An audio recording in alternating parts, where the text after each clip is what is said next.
this, I want to introduce to you all the concept of awareness, right? So the reality is that on any given team, everyone is going to have different levels of awareness. You are going to have individuals on your team who are just not aware of certain things. It doesn't really impact them. If it is impacting them, it doesn't impact them a lot. So their awareness of whatever that is not very high. And then you will have team members who are very hyper aware of what is happening, right? They actually can put a name to it and they can come up with solutions, right? They can talk to you about, hey, this is what I'm seeing is happening. It's a microaggression, or it's this, or it's that.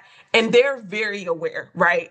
And it's okay, right? You will always have that spectrum, and you'll have people who are in between. You will have people who are aware of what's happening, but they don't want to talk about it. They don't want to make a fuss. They don't want to make a fight about it, so they don't say anything.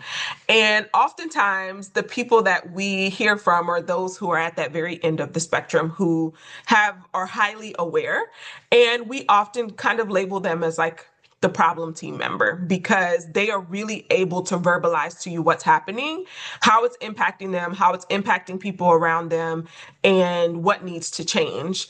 And it doesn't mean that other people are not experiencing that, but they're at different levels of awareness as individuals. And that's okay, right? That is okay.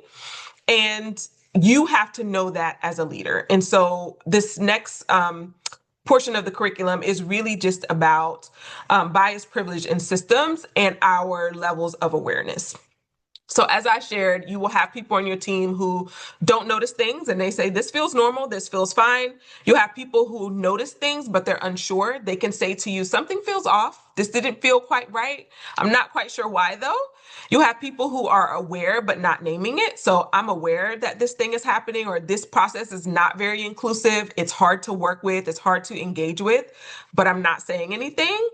There are people who will name it to you and say, hey, this process of XYZ is not inclusive.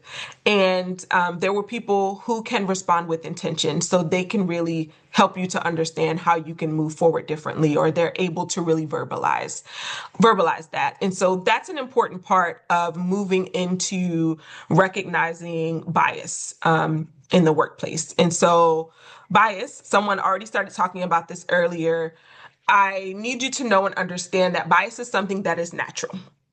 It's not neutral. We all, as individuals, carry patterns that are shaped by our experiences, the environments we're currently in, that we lived in, that we grew up in, the things that we've been taught.